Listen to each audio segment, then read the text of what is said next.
Bonsoir à toutes et à tous, heureux de vous retrouver pour la tranche info en direct sur votre antenne Canal 10 Télévision avec au programme de cette soirée Info 10, le journal local et régional qui démarre tout de suite.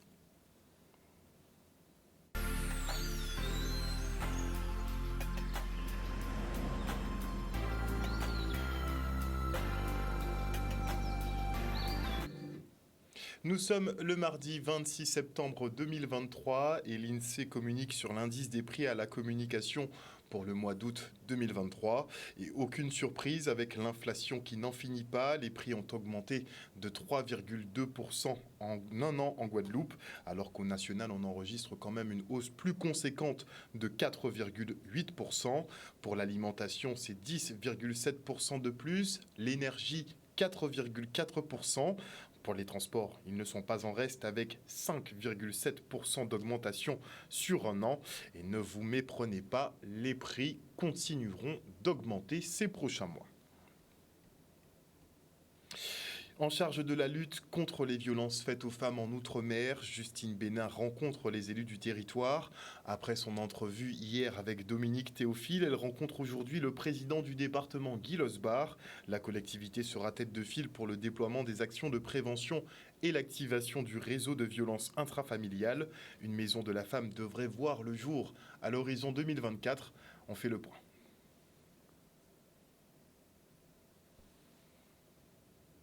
Vous comprenez parfaitement que nous sommes concernés par la violence faite aux femmes.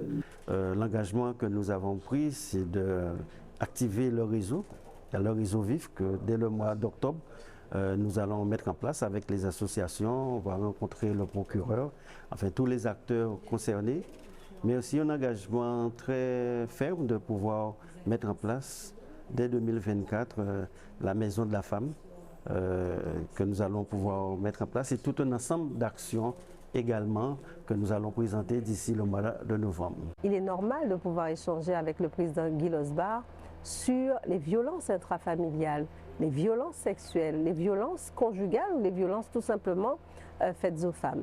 Nous avons échangé sur la nécessité que le département soit chef de file sur le réseau violence intrafamiliale, mais aussi sous la nécessité de mettre un véritable plan d'action pour aboutir à la maison des femmes en Guadeloupe. Il est important et le président Losbar a pris acte et engagement pour que nous puissions nous revoir et pour mettre en place ce plan d'action. C'est le réseau vif qui permet une réaction comme le nom l'explique, très rapide lorsque les femmes se trouvent en situation de violence. Il y a tout un ensemble d'acteurs concernés, mais sauf que tout est cloisonné aujourd'hui.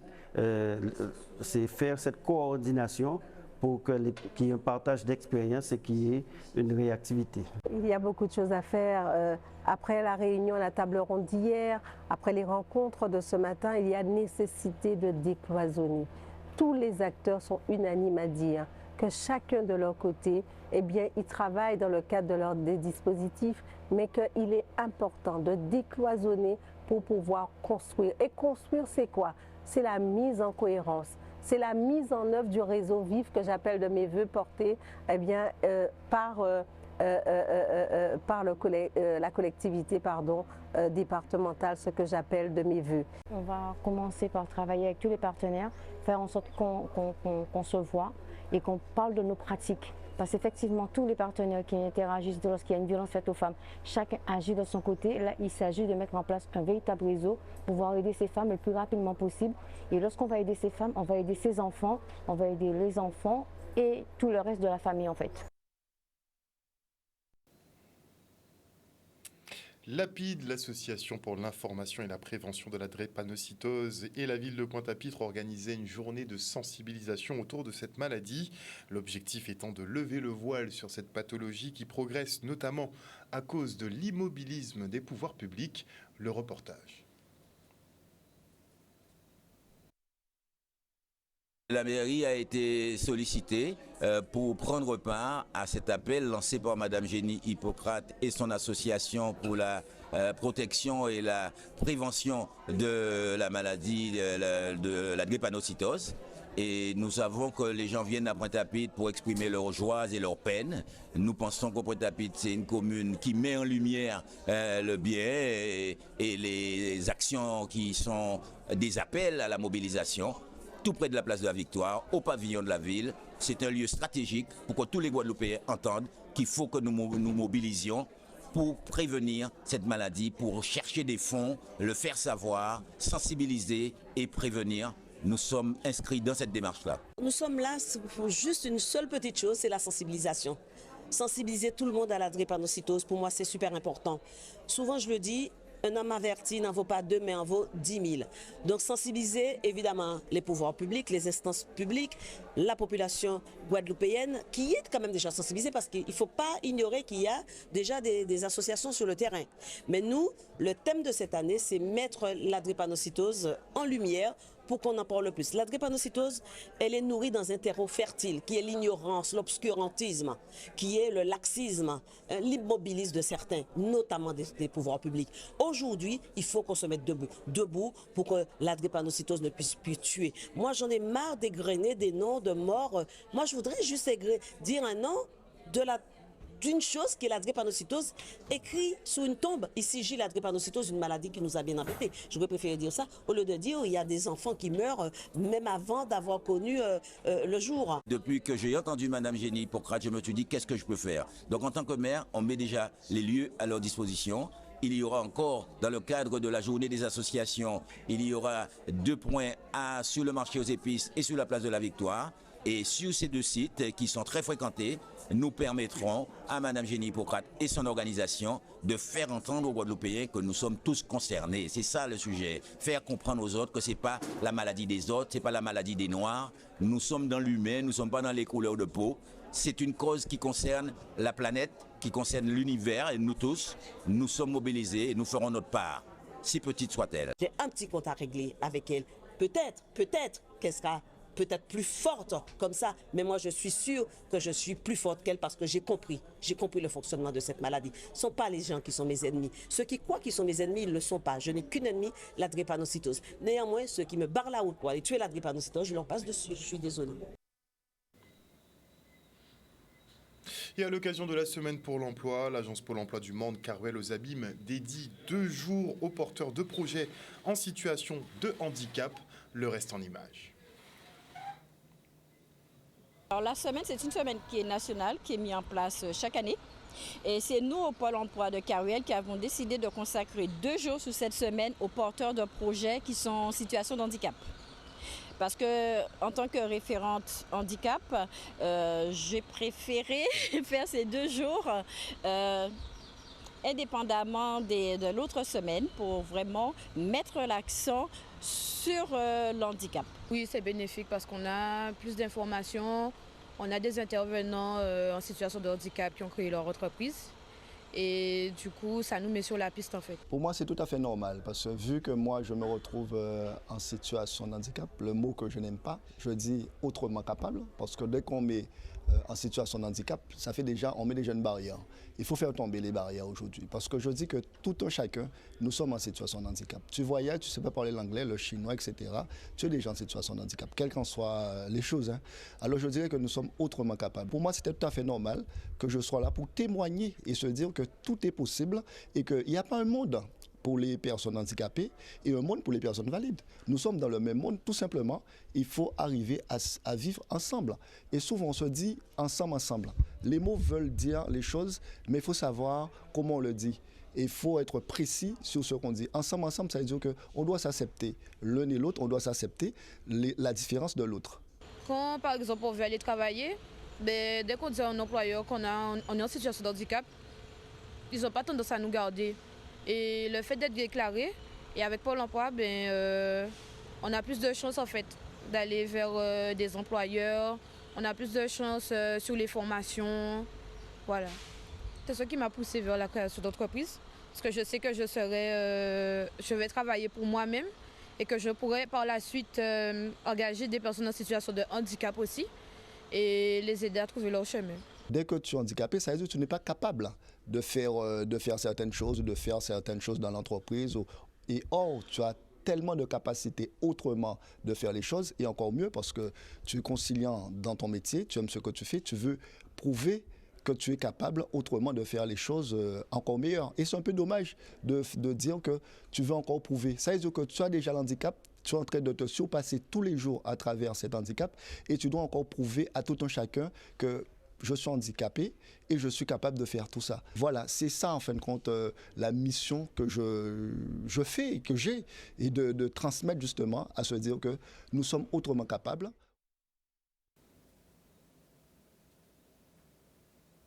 Un reportage de Brian Losbar et Olivier Félix. Et maintenant, nous parlons du relais féminin de voile traditionnel Amazon en canotte qui se déroulera le dimanche 1er octobre prochain. Et à cet effet, je reçois Leïla Guillaume de l'association Amazon Guadeloupe. Bonsoir. Bonsoir, Karina Guillaume. Et vous êtes en... Karina ? Oui. On m'a mis Leïla. On va rectifier ça. Donc c'est Karina. C'est bon, Karina. Et nous avons Jacqueline Pavilla, donc gérante de KO7 Service. Bonsoir. Bonsoir. Alors, comment se présente effectivement cette opération ? On sait qu'effectivement, vous luttez beaucoup contre le cancer du sein. Chaque année, vous organisez des opérations. Et cette année, vous avez choisi donc le nautisme. Oui, effectivement, nous avons choisi cette année le nautisme avec notre partenaire la NASA, donc la base nautique de Sainte-Anne. Donc la voile traditionnelle, alors nous savons en fait aujourd'hui comment justement dans notre société guadeloupéenne, on a toutes ces pathologies chroniques qui gangrènent en fait notre société. Et il était important pour nous en fait de pouvoir, à travers justement la voile nautique, pouvoir sensibiliser en fait une population qui est déjà très impactée en fait par toutes ces maladies. Et pourquoi le choix de la mer ? Alors nous savons très bien que nos chers et tendres Guadeloupéens et Guadeloupéennes, dans notre ADN, parfois malheureusement, on a cette peur de l'eau. Une réticence, c'est vrai.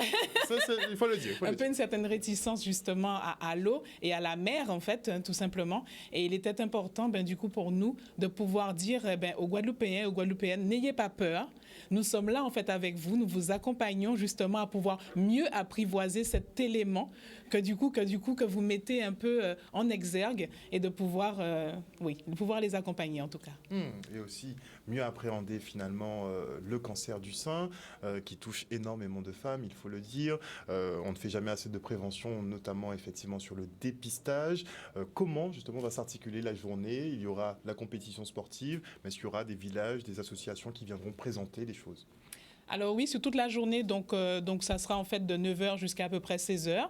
Donc sur toute la journée, il y aura ce relais féminin, mais comme on dit toujours, les gentlemen, bien sûr, sont totalement invités en fait à venir, y compris, je dirais, participer aussi à ce relais.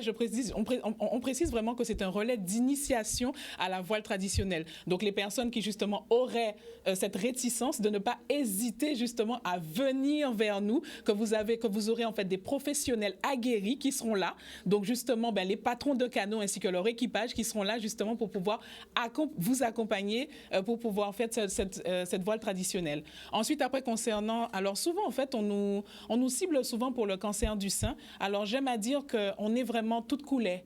Donc c'est vraiment, en fait, Amazon accompagne les femmes qui ont eu une pathologie cancéreuse et pas que pour le cancer du sein. On sait aujourd'hui qu'on est à 250 cas en fait de cancer sur tout le territoire guadeloupéen. Donc c'est une maladie qui nous impacte énormément. On est tous et toutes concernés. Donc ça va s'articuler. Donc vous aurez effectivement... Oui, bien sûr, on n'en parle pas. On est à 1% d'hommes, justement, donc à peu près 500 cas par an, en fait, au niveau de l'Hexagone. Je dirais même que les chiffres, en fait, chez nous, malheureusement, ne sont pas... Les chiffres au niveau des Outre-mer ne sont pas mis en avant, pas suffisamment. Alors, sur cette journée, donc on va commencer, bien sûr, par cette voile traditionnelle. Il y aura des conférences, en fait, sur toute la journée. Donc, à peu près, en fait, 2 conférences le matin, 2 conférences le soir.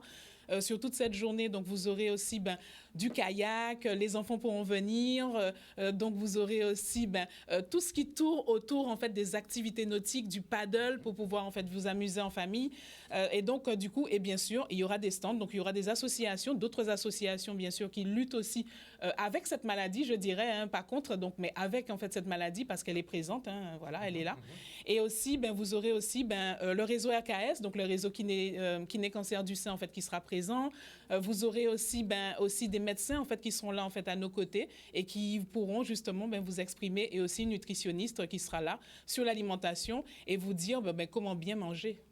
et manger local. Alors, comment allez-vous participer, Madame Pamila? Alors, moi, je suis venue pour parler d'une initiative qui est pas tout à fait, mais je suis très sensible à ce qui vient d'être dit, mais c'est dans le cadre de la Semaine bleue que j'organise une initiative. Alors, COSET Service, c'est un tiers-lieu qui se trouve à Bouillante, c'est-à-dire c'est un lieu d'échange, de partage et surtout de réflexion ensemble pour trouver justement des solutions lorsque nous rencontrons une problématique. Donc, la Semaine bleue, c'est une semaine du 2 au 8 octobre qui est dédiée à nos aînés. Et donc, le 5 octobre, j'ai pris une initiative pour permettre, parce que chaque année, il y a le thème, et cette année, le thème, c'est vieillir ensemble, c'est une chance. Et donc, l'idée, c'est de pouvoir discuter avec nos aînés, puisque vous savez, nos aînés encore, même s'ils ont pris de l'âge, ils ont encore beaucoup de choses à nous apporter, à nous dire, à nous transmettre.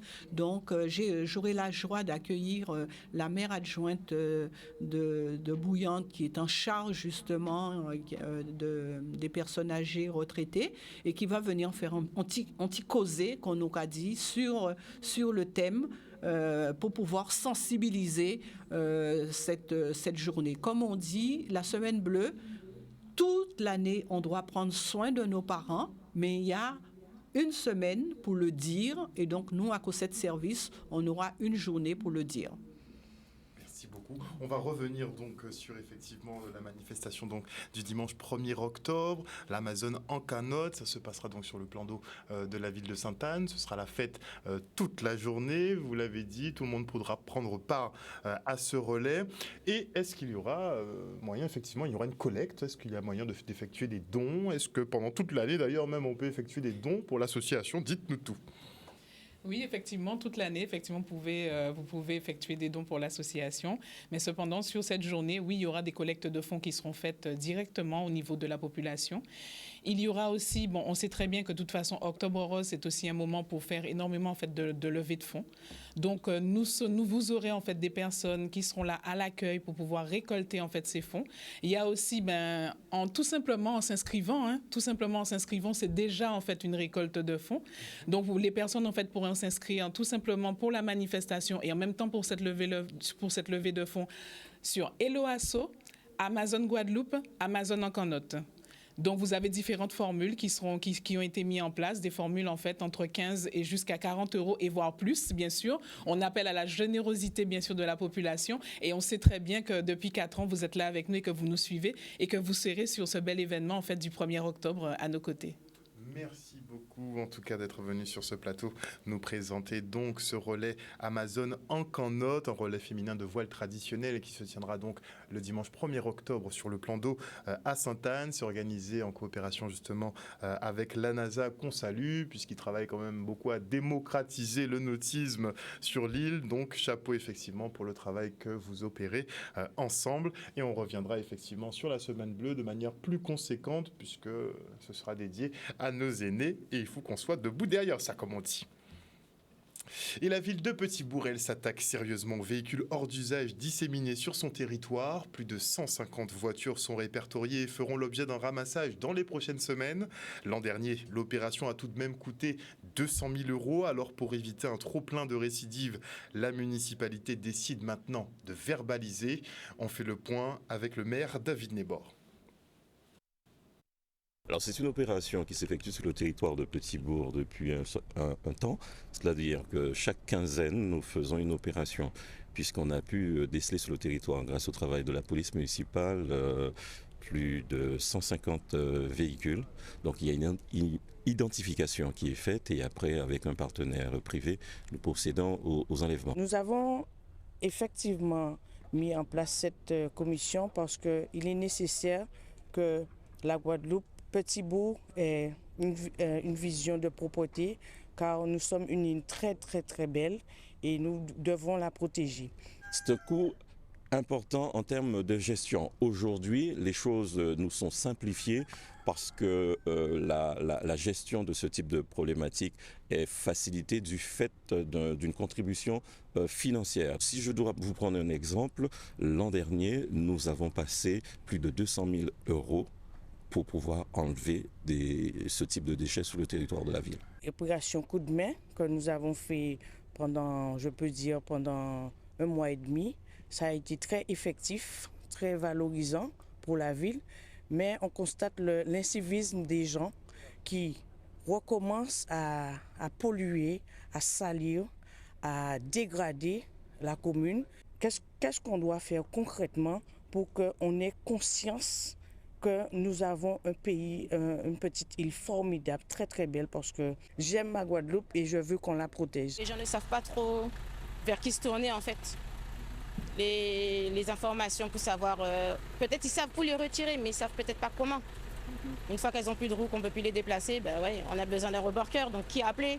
Et il y a aussi au niveau du prix, les gens ont souvent peur du prix du transport pour la retirer. La police va faire le travail qu'il faut, parce qu'il y a toute une démarche qu'on a mis en place. On passe, on relève le numéro de la personne, on envoie, on le dit, et après, sous quinzaine, on met l'action en place avec la gendarmerie pour qu'il soit pénalisé. Les gens aujourd'hui pensent que dès qu'un véhicule ne roule pas, il suffit de déposer sur la voie publique et le nécessaire va être fait. Donc aujourd'hui, on dit non. On verbalise parce que ça fait plus de 3 ans quand même sur la ville de Petit-Bourg. On a commencé un nettoyage, un grand nettoyage, tout ce qui est épave, et maintenant on sanctionne. En tout cas, souhaiter que chaque Guadeloupéen nettoie devant portail, fleurit devant portail, et nous que vrai changement là. Chaque mois, le département rend hommage aux illustres Guadeloupéens en leur adressant en tisier doux, un clin d'œil pour saluer leur parcours atypique comme celui d'Ernest Pépin, premier à recevoir les honneurs au Yacht Club à Pointe-à-Pitre. Ernest Pépin doublement surpris qui pensait simplement aller manger un morceau avec sa femme pour son anniversaire. Regardez.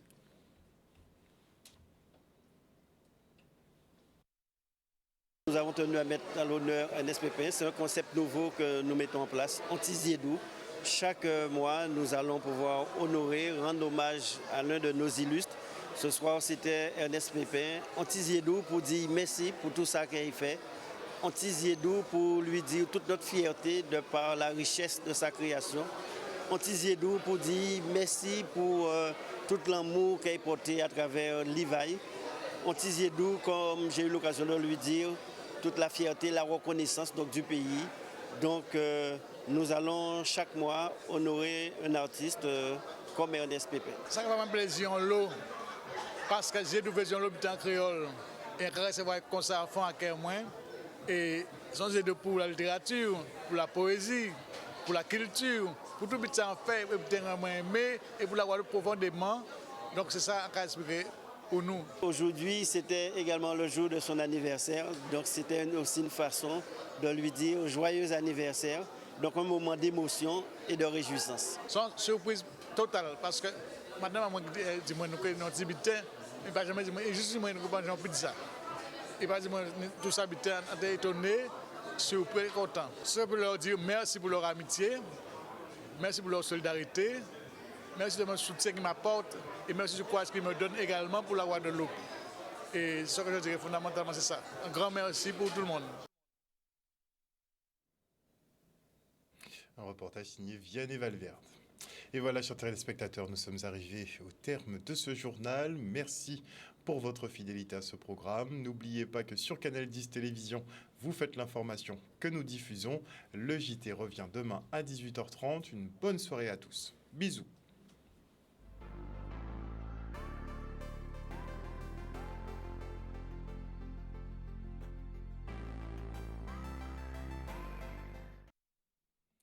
Et à venir dans la tranche info sur Canal 10, le focus. Et avant la coupure pub, je dis bonsoir à Ghislaine Khalif, bonsoir à Maggie Delaney, bonsoir à Moïse Caramel, à Perle de Karukira, bonsoir à Odile Desingilets, à Mouton Lucide, à Don Luciano, bonsoir à Jimmy Aliard, bonsoir également à Lauralie Gervelas, à Dominique Landry, à Lina Wild, bonsoir à Tinatan Joe, bonsoir à Arlette Catalan, à Paul Grégory, à Patricia de Normandie, bonsoir également à qui d'autre, puisque comme d'hab, il y a du débat là-dessus. Bonsoir en tout cas à tous ceux qui nous suivent sur le Facebook et sur l'antenne de Canal 10. On se retrouve tout de suite après la pub.